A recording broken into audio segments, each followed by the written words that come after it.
That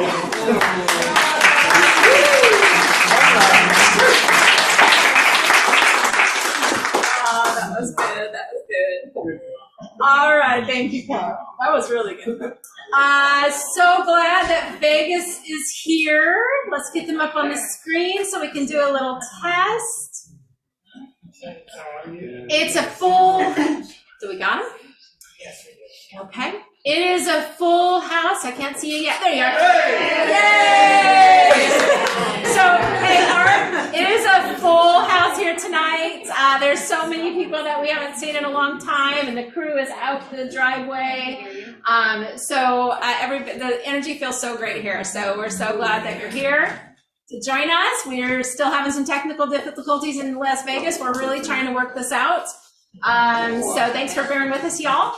Can we hear you, Art? Can you? Yes, so I need to mute me, right? All right, so I'm going to hand it over to you.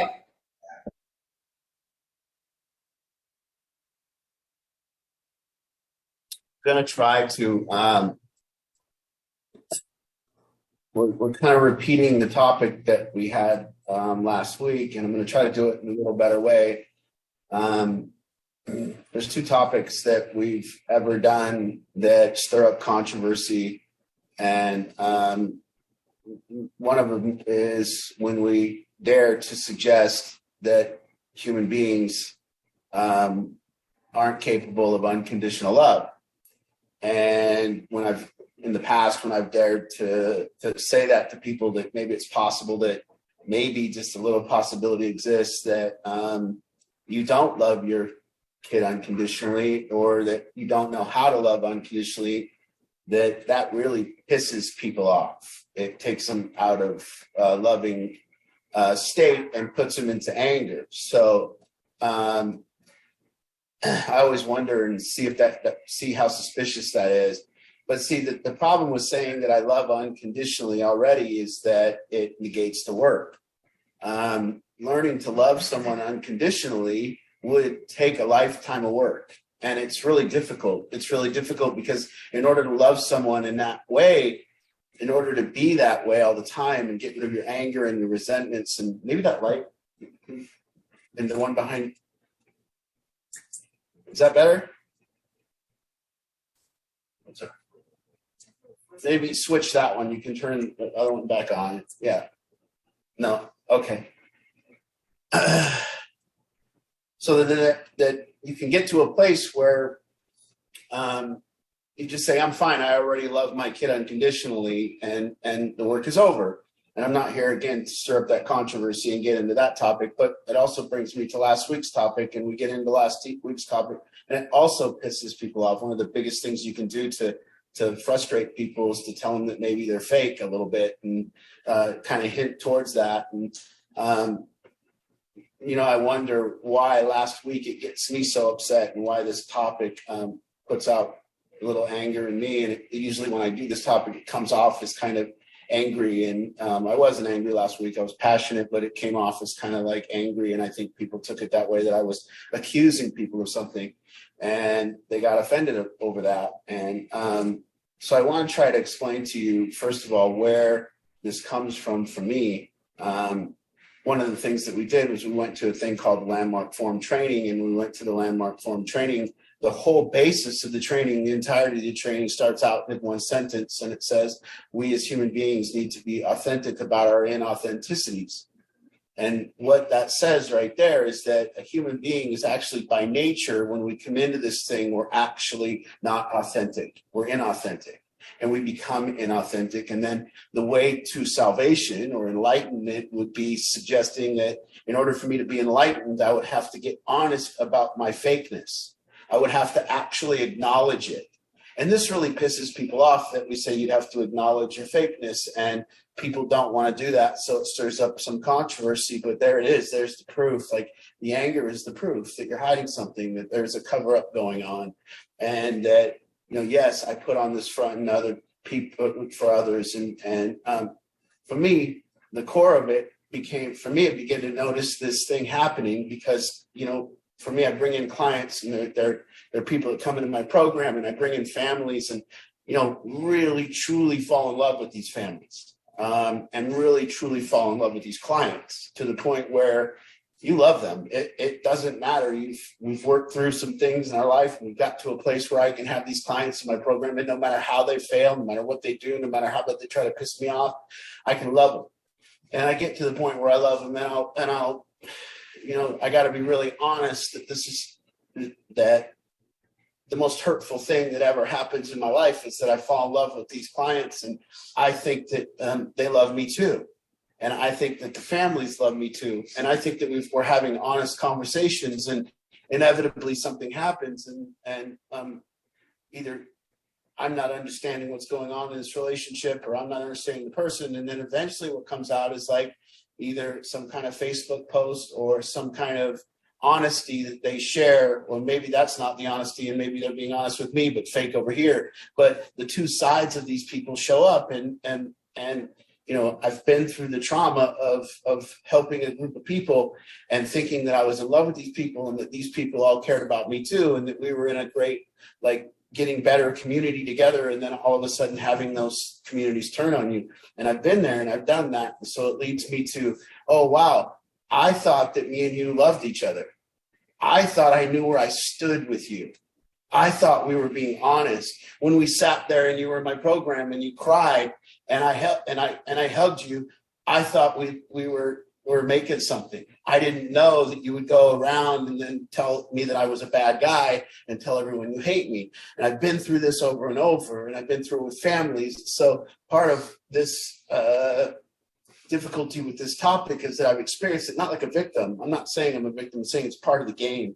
I'm saying it's a part of the game that I wouldn't like it to be there, but it is definitely part of this game. And it's a part of the game that people show you one side of themselves, and then most biggest hurt is when they act like that side didn't exist, and they show this other side of themselves, and you figure out that this person's got this other side that you didn't know, and you were in a relationship with them. And so I think that that's been the most hurtful thing that's ever happened in my life, where I have given myself to a person, and I'm not willing to stop. I'm going to keep doing it, and I'm not a victim of it, so don't get it there. I'm just trying to tell you where maybe last week, when it comes off angry or it comes off something, it's out of my own resentments. It's out of my own past. It's out of my own hurt that I speak this way. And so, and there's another assumption, and I want to, really quickly, I want the people at Kent, and I want about 6 people or 7 people, in risk of embarrassment, I want people to tell me why they're tuning in to Solution Group. So the first thing I want to do is I want to get some hands real quick.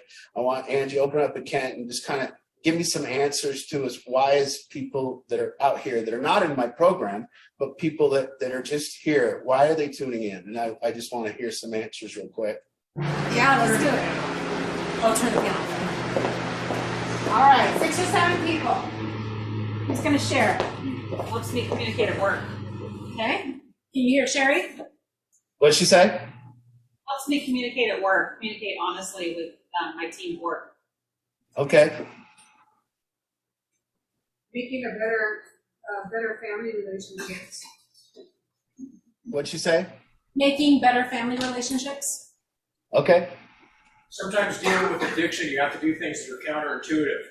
And you always know the right one to do when we're thinking we got to do something opposite. Okay.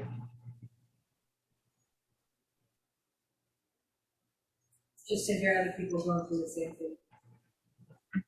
Julie says to hear other people going through the same thing. Okay. To look inside instead of out at the problem. To look inside. Self-accountability. That was Ron. He said to look inside instead of outside at the problem. Okay. And Kathy White. Kathy and Jim are in the house. We came. Hi, Kathy. Hi, because you're part of our family and we needed to come back again. All right. Thank you.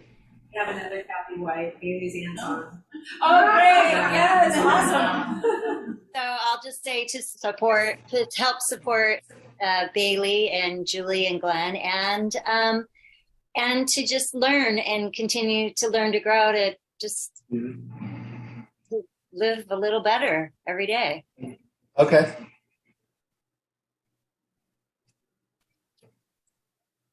Okay. Who's next? Therese, send it back. When I was a golf player, it says, or remembers that. When I first talked to him, I learned to calm down for myself and feel less anxious so that I was able to be there for my family. I didn't hear it good. You have to. When she was a ball of nerves when she first came in, And you remember that? and you remember that, and she's learned to relax, calm down for her, center herself, live in the present moment, so that I can be there for my family. so she can be there for her addict when they came back in. Okay. Okay, Danielle, Jim. Let's say, our son, told me that he was glad that I went and got some help. I was giving him the anxiety and contributing, being judgmental to him having the addiction he had, and now he's 6 years sober, almost 7. So thank you. Thank you, Jim. Daniela. Danielle. Yeah, hello. Mine, along the same lines as the second Kathy White, to support Mason, but also for me to learn what I was doing wrong in our relationship and learning to communicate again with him. So learning and supporting. Okay. All right. Well, it didn't go exactly as I planned, but but I think that there's other reasons people tune in, and I don't think, and this is part of this idea that we are covering something up. You know, one of my mistakes I make is that I think everybody is tuning in here for their own improvement. So sometimes I make that mistake, and I think that when I do a talk, people would like to hear it, and each individual is here because maybe they want a deeper connection with people in the world, and because they're here, they think that I'm hoping that I'm on here because I'm trying to figure out that there's a way to connect with people deeper, and that I'm struggling in the connections in my life. And it says connecting the family, the addict, and the community. It used to be our tagline. And so sometimes naively, I get to a place where I think people were on here for a better connection. So if I string that line together and I go, well, I think people are on here for a better connection. A lot of people say they're on to support, and they say all kinds of things. Some people might be on here, and I'm going to, ask a few more questions, like why does somebody go to a hockey game? Like what do we do, and why do we want to go to a hockey game? Anyone here have an answer to why people go to a hockey game? Fights.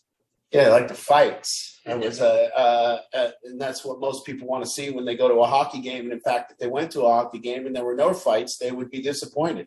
Going further than that, why do people I used to go to the Hydros when I was a kid, and I used to watch the Hydros, and I have to be a nasty person in here and tell you all about myself and how I only watched the Hydros because I liked it when they got really rocky and then one of them flipped. And that was the only reason I watched the boat races, was hoping for a flip.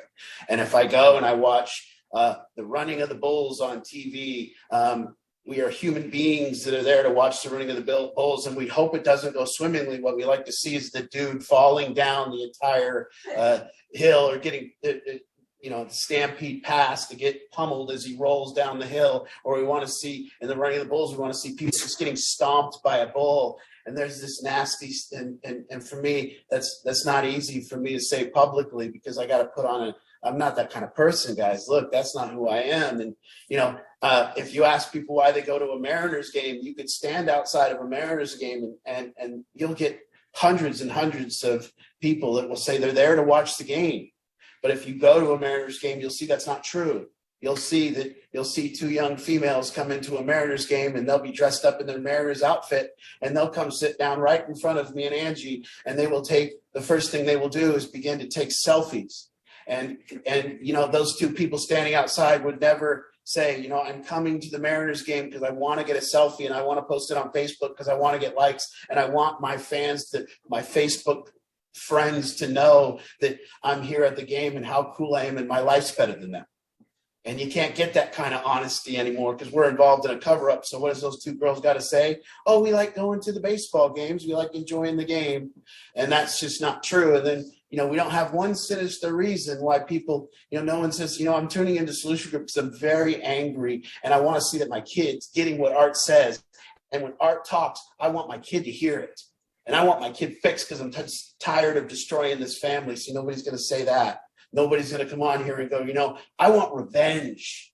My kids put me through a lot, and I want them punished down there in treatment. And I want to make sure that they're not swimming in the pool all day, and I want to make sure that they're actually doing some work. And I need to fit, but we can't say that as human beings. We got to cover it up, what we really say. So we're here to support.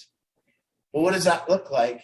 And if I assume that people are here and they want to, even if somebody could get to a place where you said, well, I'm here and I want to connect deeper, what have you done? So getting to the place where when it said to me, what said was, I want to get authentic about my own inauthenticities. That meant there was a problem with me. That meant that there was something blocking my connection and my ability to support, my ability to do things, and something's blocking me. And so I'm sitting in the middle of this place, and the first thing that happens is when somebody tells you you're inauthentic, is you get offended. And that's the true right there. That's the suspicion. Okay, why am I offended when somebody tells me I'm inauthentic? Because the inauthentic side of you is going, no, because that persona in you that wants to show a good face to the world is saying, I'm not fake. Don't let these people find out I'm fake. But it's not that we're fake as human beings, that our motivations are false. Like, how do people, if I ask why people go to the opera, why do people go to the opera? We would have, well, we just like the music. No, you don't. Maybe somebody does. Maybe somebody likes to be at the opera. But are we talking about the other reasons people go to the opera? My wife made me go. I wasn't going to have my poker game if I didn't go to the opera with my wife. My wife is challenging me and she wants me to go to the opera just to see if I'll go, but she doesn't really want to go. And so when I say we're all involved in a cover-up and we're inauthentic about our own inauthenticities, the start of the work is right there. So if we can get to a place where we can admit that, or I'm fake with my friends, that I don't say my truth, that I don't say everything because I'm afraid that I'm not a nice person when I say everything. We've gotten so bad as people taking criticism. So God forbid somebody tells us their resentment about us. God forbid that we have to sit there and listen while somebody tells us what they don't like about us and what we have done to piss them off. God forbid. Because here's that fake side of us that's got to come out and say, do not tell me I'm wrong. Do not tell me that I've done something wrong here. I'm not that kind of person. You're misreading the situation. And the person says, well, I'm just offended. Well, forget you. So you see that we're terrible at saying our resentments to each other, and we are terrible at taking our resentments to hear why we've pissed people off. We're terrible at it. So my suggestion and what I'm trying to get at is that if we say, yes, I'm covering these up. See, I don't trust anyone that doesn't have resentments towards their friends and family. I don't trust anyone that doesn't have those resentments. You're lying to me. I don't believe you. And the worst part about it is because that mistrust is built up in me because I've seen it so long, because I've sat in rooms with people. And when I sit in these rooms with people, they smile and they nod and they say, Art, I really care about you. And they don't. And I've gotten hardened to the fact that that fakeness is going to come out in people, that they're going to do that to me because they're scared to say the truth around me because I exhibit some kind of power. And they're scared that that truth will be found out and they want to run and hide. They want to be somebody. They want to go complain about me to somebody else. And I've seen that over and over. But while looking at me and saying, I love you, Art, and I love you, and you're so good to me, and thank you for everything you've done for me. And I've been there. And so that's what's happening to all of us. We're sitting with people. And my biggest question out of everything last week would have been, does everyone in their life know where they stand with you? Does your boss know where he stands with you? Does he know what you say about him to your wife? Does your brother-in-law, does your husband, does your family, does your kid, does everyone know where they stand with you? Or have you been covering that up where people stand with you? Have you been looking one way to people and then talking another way to everyone else? And why I am so adamant about this process is that it is the key. It's the dial that until a human being, and I don't care, until a human being, no matter how long you've been on this planet, until a human being is willing to acknowledge his resentments, to acknowledge his complaints like a problem, like I'm acknowledging my complaints not like a solution, but I'm acknowledging my complaints like a problem. So I'm suggesting that me complaining is the problem now. That me being in a state of complaint is the problem. And if I can say that, I can say that's where the fakeness comes out. Right there when I'm complaining about another human being, that's the problem. It's not the other human being, it's the complaint. And a complaint is a dial because you can switch it. You can say, I can take that complaint and I can do one of two things with it. I can go over here and I can become a victim, or I can go over here and I can become powerful and I can decide what I want out of the world. So a complaint and a resentment is the dial to power. It is, in fact, the only way to gain power. The only way to change from a victim and a person who is not landscaping their own life, a person who is not putting out there to the world what they want, a person that is not mattering. The only way to support your family, the only way to begin to matter to each other is to take the complaints you have about each other and twist that dial and say, what do I want? What do I want out of the relationship with my parents? What do I want out of the relationship with the people around me? What do I want about this relationship? And then the moment when someone says that, the moment that says, here's my complaint, I don't want to be a victim and run over here and talk to so-and-so about it. I don't want to go to my boss and complain about my boss to my wife because I'm being a victim to my boss and I'm filled with self-righteousness when I do that and I'm lacking humility. And that's the fake side of me. And I'm looking at it and I see the inauthentic side of me. And I see myself walking into my boss after I just begin to complain about him and whine about him. And then I walk into my boss and I smile and I say, hey, boss. And I see that part of me. And I see that powerlessness that I have. And I look and I go, no, I want to make a difference. What I want to do is I want to take these complaints and I want to turn them. And I want to say, what do I want? If people were to take their complaints about their kids, if kids were to take the clients here were to take their complaints about their family. And that's the nasty cover up, is that actually we want these complaints fixed because we don't. We want the complaints. So if you come here and you say, well, my mother is controlling and my mother is nagging and, well, what do you want? Well, I'd like to have a better relationship with my mother. No, you don't. You want to get yourself off the hook and you want to complain about your mother. But in order to have a good relationship, you would just do that then. This isn't difficult. See, there's just two things that people say, we have trouble communicating. No, you don't. Not when you're talking about the weather. You're not tongue-tied. You're not having trouble communicating. You're having trouble being honest. You're having trouble stating your resentment about the other person. It's not a communication issue. It's an honesty issue. You don't have a problem stating your complaints about your wife to your friends. You don't have a problem after you break up with somebody telling the world what a piece of shit they were. You had a problem because you didn't want to be honest and you were being fake. That's the problem. And you were covering up how you really feel. And you were covering up your real motivation. And you were covering this stuff up. And that's why the relationship failed. Because in actuality, why did you cover it up? Why would we cover up our complaints about another person? Why would we do that? What is the motivation there? And if you look closely, we want our complaints about the other person. That's why we cover them up. We don't want to tell them our complaints because we're so damn happy these days with being offended. And we're so damn happy with being right. And we're so damn happy being superior. And we don't want to let that go. Because if you wanted to let that go, you would have to talk to them. You would have to actually go in a place of humility, and there's a way out. I'm not saying go blurt your resentments out and just tell everyone how bad they are.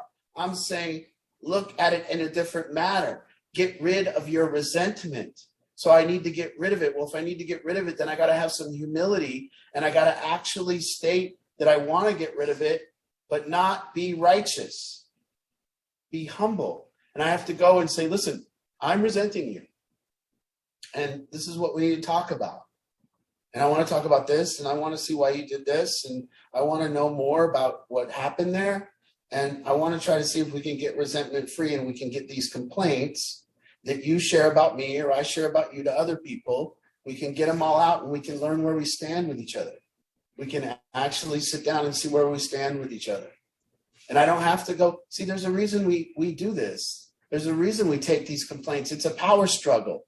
Notice we won't complain about people that we feel more powerful than. We will only complain about people that we feel less powerful than.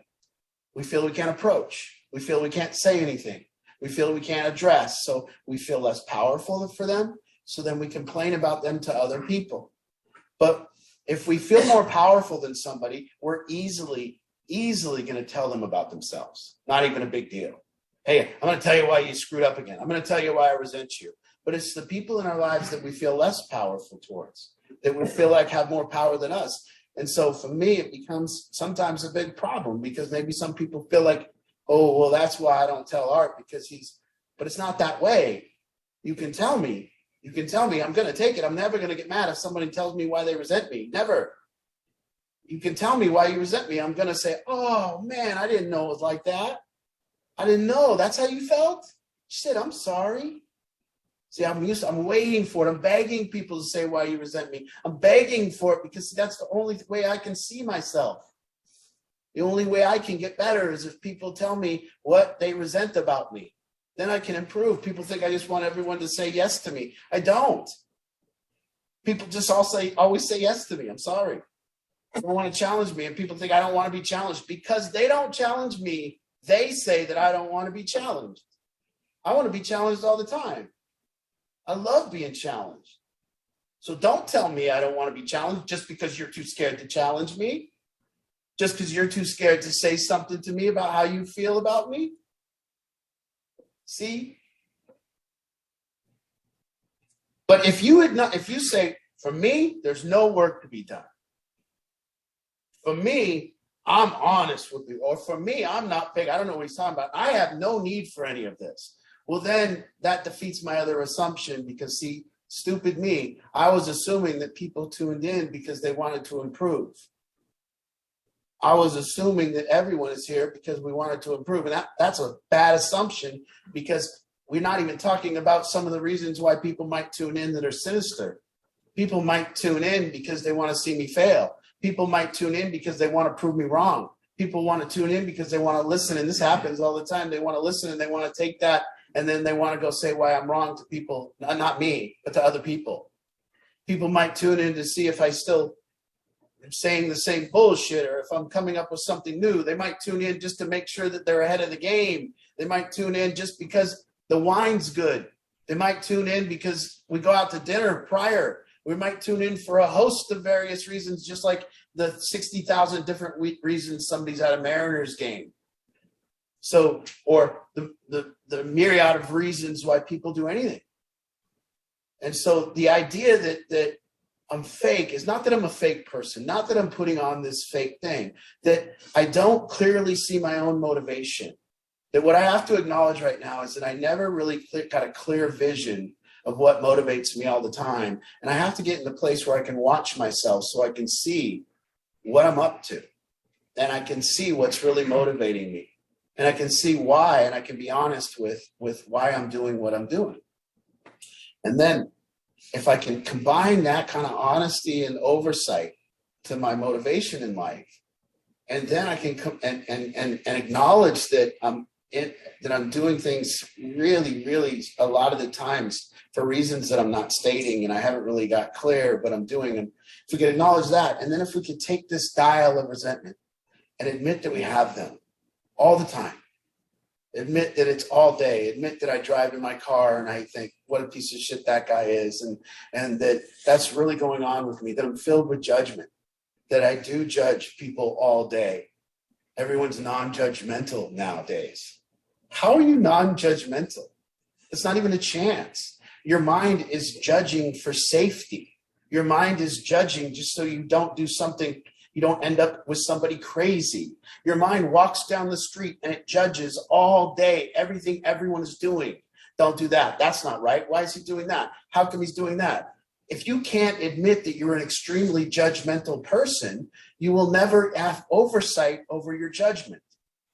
If you don't admit that there's work to be done, that you're extremely judgmental, that when some kid walks up to you with gauged earrings, if you can't admit that you think that's a punk, and that your mind instantly went, look at that punk with gauged earrings, or if you can't admit that that's even going on, then how are we going to make progress towards these improvements? What are we going to improve if there's nothing to admit? If there's nothing to say that needs improvement, what are we going to improve? And if people can't admit that I do this, when I meet powerful people, sometimes it's tough for me to address them. But that's the only way I gain power, is to speak power to powerful people. It's the only way I grow. I can speak power to weak people all the time. It's easy. They never fight back. But can I speak to someone that I feel is more powerful than me? And can I look them in the eye and say truth? And what a breeding ground we have for families. What a breeding ground to start this process with each other. And I would just suggest a family does boot camp. 6 of you in a cabin just blurting out truth and say, no one can leave. Nobody can leave. You can't leave. You can't go cry and make a scene. You have to stand and face each other, and you have to take the truth. Just a boot camp. Just sit in that house and then learn. After you hurt each other, after you say truth that hurts, after you cut with knives, then learn to be more gentle. Then learn to now feel it. If I have to take it, I got to learn to give it. They're resentful. I'm resentful. They're judgmental. I'm judgmental. We're all sitting here judging and resenting. We're all covering that up, that's what's going on. We're all involved in this cover up. 6 people sitting in a room together, judging each other, questioning each other, resenting each other, and then everyone covering it up and going, hi, how are you? And doing small talk. And we think that's the way to connection. Wait till the booze flows. That's what you need. You need to get 6 people. You want to do that knife fight? You want to have truth? Get to 6 beers each, and we'll see how it goes. There's where the truth will come out. If you think you're honest, have 6 beers and see if you talk the same way you did before. We'll see. If you think you're honest, go ahead and dance at that wedding reception right there with no booze, just right out there on the floor by yourself.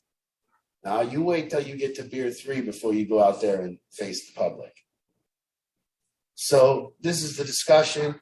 I hope I did it with less anger. My own resentments might have get in the way, and they still do. And I am resentful because I do get resentful over this, because getting authentic about my own inauthenticities has been the work of a lifetime. And I'm going to go ahead and get fake somewhere tonight somehow. And I have to acknowledge that my motivations weren't proper too. And that happens all day, every day after 12 years of doing this process. So when I hear somebody say, well, I don't need to go down this path, or this path isn't for me. This path is for everyone. And what Jordan Peterson has said about it was, this path is how you actually integrate yourself and come to enlightenment. That through resentments, through stating them, through acknowledging, through figuring out if you're just being whiny or something needs to change. And every time I state a resentment, one of the 2 things needs to happen. Either I'm being whiny, or something in my life actually needs to change. And if I can state that, and I can state what needs to change, I can actually make a difference in my own life. I can actually change people around me. I can actually control my environment through truth. I can provide for myself a truthful environment where people are sharing truth and I'm sharing truth. And then I got to get to the place where I get some balls, because see, that's what I have had to do. I got to get balls. I got to go to people and say, tell me what you don't like about me. Please, please, I'm begging you. Please. Oh, Art, you're fine. Well, please tell me now so you don't tell someone else. Please tell me now so you don't go destroy me publicly. Please. Please just try. Just look at how nasty we are with famous people. None of us know any famous people. We don't know them personally. We don't hang out with them. And how many of us said we don't like them? I don't like that guy. That guy's a piece of shit. That person's a shitty person. We don't know them, but they're powerful. So we don't know how to speak to power. So instead, we run our little game that they're a bad person. We've made it up imaginary. I didn't like how he was in that movie as an actor. I didn't like how he acted because he's an actor. So now I post on my Facebook. If you think that we're not inauthentic people, read Facebook. Read every post. Every single post, someone is saying how cool they are. And they're trying to cover that up. Every single post. I'm just sharing my food, not to show you how cool I am, but just, I want to share my food. Really? You don't want to show everyone? Every post of the cruise, every post of the whatever they're posting. Look at me. And if you ask them why they're posting that, they won't say the truth. They won't say, because I want everyone to look at me and I want people to acknowledge that my life is better than theirs. That I'm trying to compete, that I need to post the good shit that I do. You ever see this post? I did a thing. And that all, it never means like I was kind to somebody today. It always meant you bought something. See how cool I am? I bought something. I did a thing. Shut up. Nobody cares that you did a thing. It's never kindness. It's never, hey, I like that one. Somebody just said they tune in for brutal honesty. Good. Good. That's my mom. Very good. Let me see if I can give you some more of that. So anyways, I want to open it up, Kent, everywhere. I think the work starts here. Just like if I could say I don't love my kid all the time, I could learn to love my kid all the time.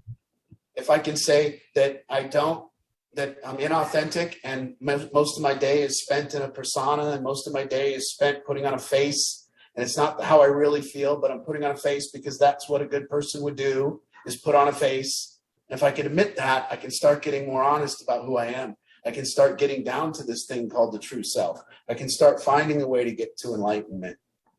And silly me, like I said, sometimes I get silly enough to think that everyone's coming on here to do the work. If I can tell anyone wants to know how to support their kids in addiction or through trouble, I would say get authentic about your inauthenticities. I would say start admitting that you feel massive anger and not love towards your kid. Start admitting that side of yourself, because that's the side of yourself that we need to work on. We don't need to work on the side of the side of you that loves your kid. We need to work on the side of you that hates your kid.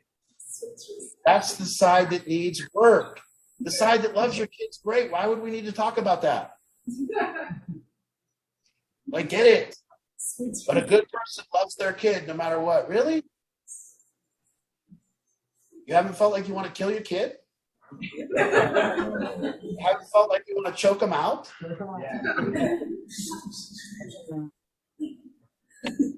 I was at a poker table the other day, and there's this guy sitting right next to me, and I had this imaginary, he beat me in a hand, and he said some comment, and I just had this rage inside me, and all I imagined myself was just grabbing him by the throat, knocking him over, and down. And I was like, oh, that would be so satisfying just to choke this guy out right here. That's the truth about me. The truth about me, sometimes I go to a Mariners game. I say, Angie, let's go to a Mariners game. And we're driving there, and I just want a hot dog and nachos. I don't care about the game. That's for real, though. And sometimes when I'm doing things for Angie, I'm wondering if this is enough to let me go play poker tonight. So here I go, honey, see all the stuff I'm doing? I'm sitting up in the back like, oh man, I'm gonna go play poker tonight. She's gonna let me. And sometimes when I want things, I'm a very manipulative person still to this day. I yesterday, very so lightly, bumped into another car. The car was in front of me, and I bumped into the car in front of me. And right away, I gotta admit, I was coming off the freeway ramp. It was very slow. We were stopped. I was looking that way. I was also might possibly been texting a little bit on my phone.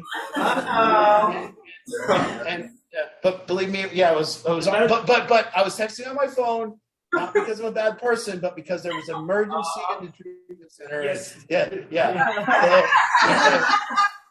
So I did, but I was doing that, and then I bumped the guy because I wasn't paying full attention, and then my immediate, I got to be a good person. I can't let people know I was texting. So I devised a story, and the first story, it was a rough draft. So I came home and I ran it by all the clients here first. My story was that I looked left. He was supposed to go. He began to take off, and I didn't look back right, and I started going, and then I bumped into him, and it was a great cover story. Oh my God. But at some point, I began to realize, well, you know what? See, I needed all their protection so that I could run that story by Angie, and they'd hold my story so Angie did. Because honestly, Angie's always being mad at me. You didn't mention which car you were driving. Angie's car. Yeah, you didn't mention that part.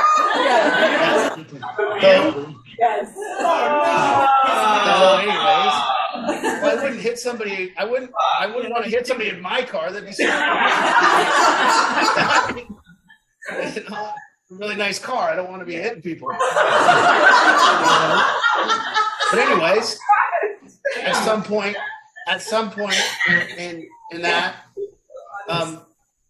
at some point in that world, it got to the point where I knew I would just have to tell Angie the truth, and us, and them, and admit that I'm a bad person, and you know, all that kind of whatever went on, and that's how scary the world is. That's how scary we are with people, and that's the whole hidden cover up, that we're inside here and we're trying to make everything look better than it is. And everything we do, we try to make it look better than it looks. And you know, every time we get a job and the pay is $17.31, for some reason we say $18.31. We usually either exaggerate how much we pay for something, or sometimes we put that we paid less for it because we think it looks better to a particular crowd. That all this stuff is going on. Some people we tell, some of our friends we tell how much we paid for our house. But then if you go over to your other friends that don't have very much money, you downplay how much you paid for your house and you think that's a good person. If you go to your friends that got a lot of money, you upsell how much you paid for your house. All these things going on under our noses. Okay, we're going to open it up. Who has a comment or a question? Let's open it up. Here, Kent, out there in Zoom. If you're out there in Zoom, you can use the raise your hand feature, and Travis will know what to do. And of course, in the room, we welcome it all. Questions, comments, all is welcome. And in this room, we're just going to project really well. All right, I see Bev up there. Yeah, I'm sitting in a parking lot because I didn't want to be driving and bump into somebody. It's not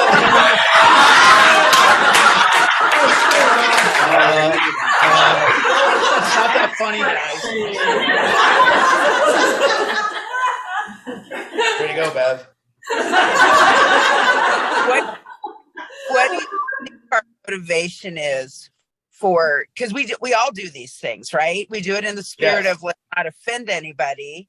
Let's make sure everybody gets along really well. And, you know, why do we cover everything up? Why do we downplay everything or change the story a little bit just because we think it's going to be helpful? Why aren't we authentic?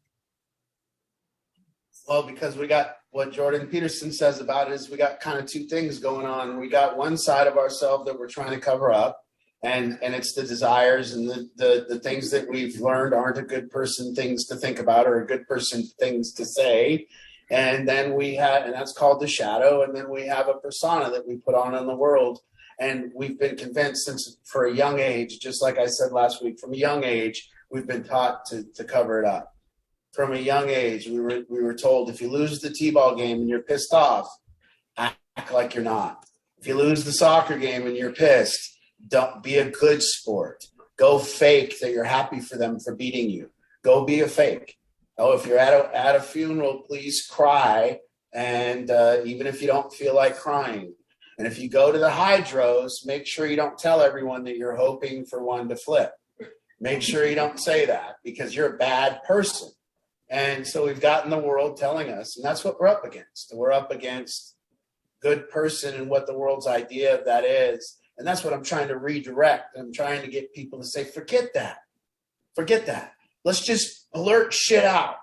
Let's just say shit that comes to our mind. See, when I tell people what I'm thinking, it does not mean it's true what I'm thinking. It means that it's true that I'm having these thoughts.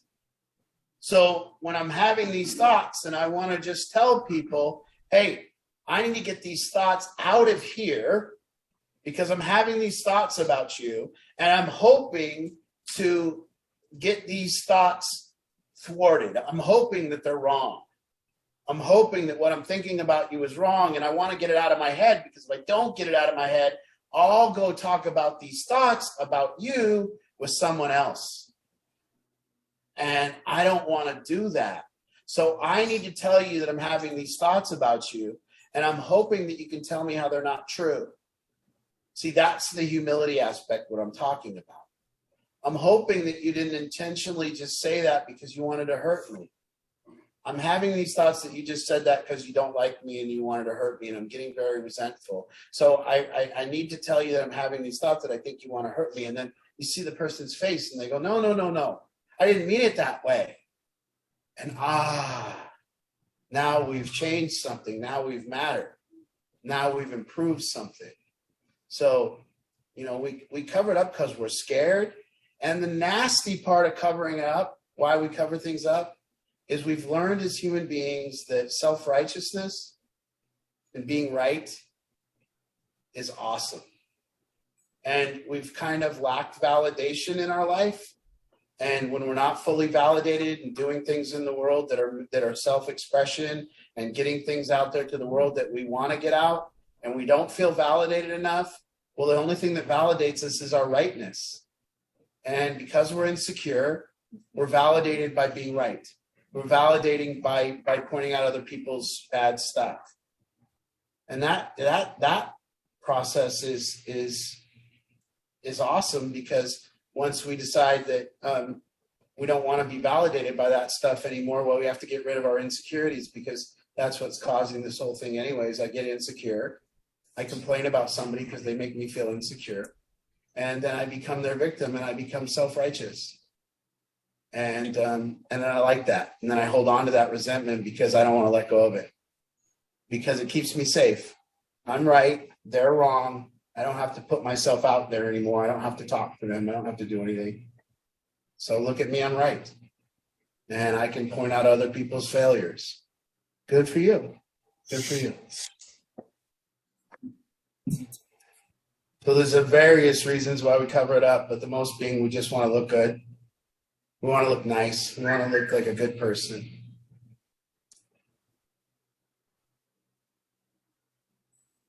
What I'm trying to get the clients to do here is just blurt out truth, and we'll figure it out later. Just blurt out truth and we'll figure out later about whether you're a good person or not. and you know, an honest person is no longer a good person. I was at the when I play poker, nobody likes me, and oh, this is a great story. So nobody really likes me because I'm pretty honest at the table. I say whatever I'm thinking. I'll tell a guy exactly what I'm thinking about him, and I'll even regret it a lot of the times, and I'll speak my mind. And people always go, geez, Art has no he has no couth at the table. He got no sometimes they'll tell me I got no good sportsmanship or whatever you want to call it. But when I leave the table, I'm free. I don't go home. So I was in Pendleton. I was at this big tournament, and there's a friend of mine. His name is Adam. I won't give you the last, but his name is Adam. And everybody was always congratulating him on being such a nice person at the table. Every time he took a beat and lost, he smiled and he said, "Nice hand." And he told people how great they are. And he just, I was even envious of him. I would watch him at the table and I go, oh my God, that guy's enlightened. Look at this guy. I mean, he just loses money and then he smiles and he says, "Nice hand." Well, I lose money and like call a guy a piece of shit. Like this guy's and I'm sitting with him, and one day he loses a bunch of money in this game, and there was like 5 of us playing at 4 a.m, and the game just broke down, and he lost a bunch of money and smiled all the way doing it. And then afterwards, we're walking back because our hotel rooms were in the same hall. And he walks back and he's smiling. He's telling me, "Oh no, I get over everything." And then he opens the door and walks into his hotel room, and I hear him yelling into his pillow, "Mother effing piece of shit!" Ah, he's yelling. And I went, there's the truth. There's the truth. He's not enlightened. He's fake. He's just covering up and trying to be a good person. And that'll get you yelling into a pillow. That'll get you wanting to go postal on people. That'll get you not connecting with people, but giving people your persona and then talking shit behind all of them behind their back. And that's what he does. So to me, it was relief because it was honesty. I was like, oh, geez, I'm not such a bad person. I'm just expressing those feelings at the table rather than into my pillow. So, and I see this all day, all the time. Pent up, resentful.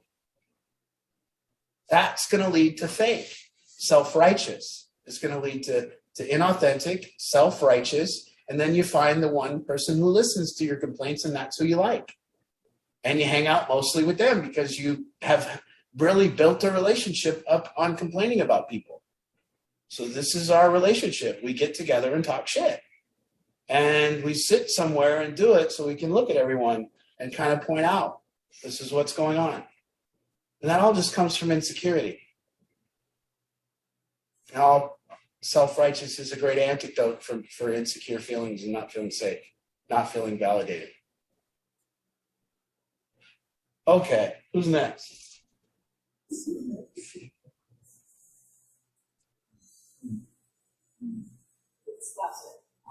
want to say congratulations to Bailey for 30 days. Bailey's got 30 days? Yeah, that's what they told me. Oh, you didn't tell her, Bailey? Who? Your mom didn't tell her? I told her. She told me. You didn't tell her about last night? No. Yeah, we were going to call later. Yeah, we were going to call it.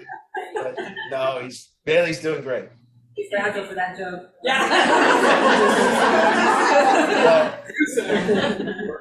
I'll tell you, the Bailey medicine, they've worked on it in the lab. When the Bailey medicine first showed up, you could take only small doses. Yeah. And if you had a little bit too much Bailey, then if you had a little bit too much Bailey, you just found yourself in your room, just going to sleep, like exhausted. And it meant you took a little too much Bailey that day and you needed to get away. But now the Bailey medicine is really smoothed out.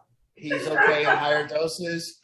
You don't really overdose. You know, he still can't let you complete a sentence without finishing again. Tries to guess the end. Oh yeah, tries to He tries to guess the end of what you're saying to save time, but it costs us more time.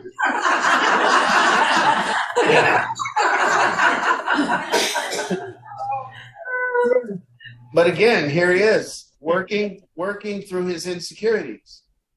And as one works through their insecurities and says more honest things and gets more of their thoughts out, their body relaxes. And as their body relaxes, their mind relaxes. And as he relaxes, we're all more relaxed around him. So as he's calmed down, as he's gotten more secure with his environment, as he's not trying to prove anything, as he's not trying to say how everything he did was right or special or big or grandiose. Rather, he's just trying to be here now. So because he's working through these insecurities, we're all feeling more secure around Bailey. And because we're all feeling more secure, we're more calm. And you see the enormous impact one person can have when they work through their insecurities and how that can calm down an entire family. And how you can get to a place where you can go, hey, wait, my insecurity, my inside not feeling safe isn't caused out there. My energy creates that energy. And my energy of calmness can create energy of calmness. So I can do all of it. I don't need anyone else to participate. So if you tune in here and you want to connect with people, you don't need anyone else to participate. You can connect with people. You say more truth. You say more thoughts. You deal with your insecurities. You calm your body down and relax. And you begin to make a difference in your own life. You take your complaints and you turn the dial and say, I don't want to be a victim. I want to solve it. So I turn this dial and go, I'm going to solve this. This is what I'm thinking about this person. Do I care? Do I want to change them? What do I want out of this? And as soon as a person asks what they want, the work begins. But as long as you stay in that complaining, victim, resentful mode, there's no work to be done for you. Congratulations. You have nothing that you need to do differently, and the world has whatever it needs to do differently. So good for you. But if you admit that you want to make a difference in relationships and you want to matter and you want to get resentment free, the work begins. Because for you to be resentment free, you have to change.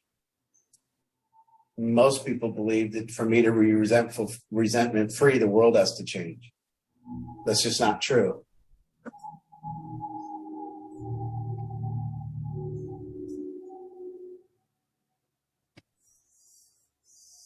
All right, who else? We have about 5 minutes. 5 minutes left. I don't know if there's any new people on out there, but if there is, be sure and reach out to me so we can connect. I'd love to connect tomorrow, please. And then we have a couple announcements. So next Tuesday, Art will be in town. So we'll repeat this. So here, we're going to do it here in Art's home base here. He has a lot more. It's going to be great. It's going to be good weather. So we're just going to repeat this. Everybody come back, plus more. So if you're local, join us in Kent. We'll still be on Zoom as well. I'll be back in Vegas with the crew, and Art will be here. And then before you guys leave tonight, make sure to see Becky to get procurement forms and anything you need for the auction, so you have those. And stay tuned for the auction announcements. And then you can close it out. Art, does anybody have any questions, comments? We could do one last one. Anybody on Zoom? Anybody here? All right, go ahead and close it up, Art. I think it's a lot better when I piss everyone off.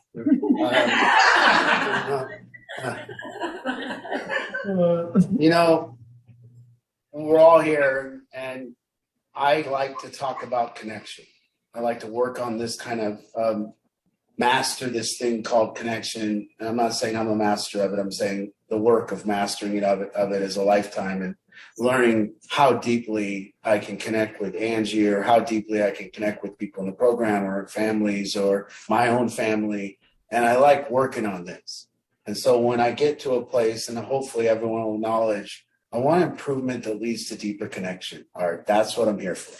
I came on here because of a host of reasons. I can admit a lot of them weren't good, and some of the reasons where I wanted to make sure my kid was getting it, and you fixed him, and I wanted to make sure it was the proper information that my kid needed to hear. I'm kind of behind the scenes going, Art, fix him this way, fix him that way, tell him to do that, and I'm under the belief system still that if my family member changes, it's going to solve all this for our family. And I started out into that, and maybe hopefully you get to a place where you go, you know what? I need to improve. I need to be open to connection better. I need to quit protecting myself. I need to get rid of my own self-righteousness. And in order, and if you can get to a place where you go, you know, I want to connect deeper. And for me, there's only one way. Conversations that I share more of my thoughts. That's it. I don't know how or what you would do to connect with somebody deeper other than share more thoughts, get out more truth, say more things that you want to say, and that would lead to a deeper connection. So now you got to figure that out, because you got to figure out a way to do it with humility. You got to figure out a way to do it with calmness. You got to figure out a way to take their criticism back. And now the work begins. And we take their criticism back and we put some forward for them if we need to say something. And with humility, we try to figure out how we can connect deeper and come to these common grounds. And that's, I hope, what everyone's here for. That would be my thing, to say, man, before I came to Battlefield, our family faked it with each other. We got in rooms together and we put on a front and we acted like everything was okay. And we didn't mention we weren't mentioning what we were harboring. And we've gotten to a place with our family now where we can actually say some minor criticisms about each other. And actually that leads to improvement. When I hear some minor criticisms that my family has offered to me as a husband, as a father, as anyone, if my kids have some minor criticism, I've learned to be big enough to take on that criticism and actually go, they got a point. They got a point. I could improve. And everybody in the family can get there, rather than maybe this stalemate that we've got when you come here. And the stalemate is, every time you tell me I need to improve, I will tell you how you need to improve. And that's the stalemate that's going on every time. If you try to tell me one way that I need to improve, I'm going to point back at you and tell you how you need to improve. And shouldn't we hear this from our family? Is there anyone that we can open up with? And if we can't let our family tell us how we need to improve, can we let anyone? Is there anyone that we can do this with? And we just get more hard and we just turn into, I took last week, not as everyone needs to change. Last week was tough. I felt, okay, that was a rough session. I got some anger out and I did all this stuff. And I didn't take that as everyone on Zoom needs to change. I took it as, wow, this will help me get some improvements. Maybe next week I can get my point across a little better and be a little calmer. Hopefully I can work on it. And maybe people will challenge me. Maybe I need to be more open to people's criticism, and I'll continue to do that, because if I'm way more open to people's criticism, maybe they can say it to me, and maybe they don't have to say it to my friends, or they don't have to say it on Facebook, or they don't have to say it to their family. Maybe they can say it to me. So I'll work on that.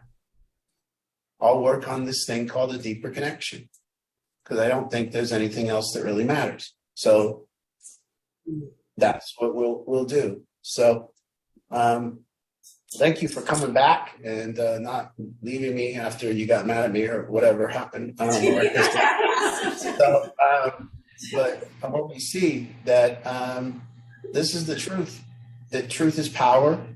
That's all there is. Power, truth, same thing. And I got to do it. And truth hurts sometimes, but I can get to a point where I can master truth and have it not hurt. I can go in there surgically and deal with a person and say, I need to tell you a little truth and where you stand with me. And I need to be honest with you. And if I can tell you that, I'll be free. And maybe it'll help you. And maybe because of my behavior, I'm able to tell truth. If you find in your life that you're not able to tell people truth, and they fire back at you, I would take that as a sign of disrespect. And I wouldn't take it as a sign that they're disrespectful people. I would just say you need to improve your behavior. Because if you can't mention any truth to have anyone and have them not slaughter you, then you're probably not living a life that's worthy of telling people about themselves. And maybe no life is. But maybe we can get to a point where people accept it and they want your criticism and they say, please tell me, Art, tell me what you think I need to improve. And then you know, wow, that's a great place to be. And then you can share with each other the same thing. Well, tell me now how I need to improve. And we can be bigger than this, you know, I can't change, the relationship is over, this person is dead to me, or this person just doesn't get it and they'll never get it. What a thing to say. I hope nobody ever says that about me, that I just won't get it and there's no use. I hope somebody will continue to be bigger enough to try to help me get it. Help me get it if I don't get it. Please be there with me. Don't leave me. Let's work on it. Anyways, thank you. And we'll see you next Tuesday. Very good. Very good. Thank you, Art. All right.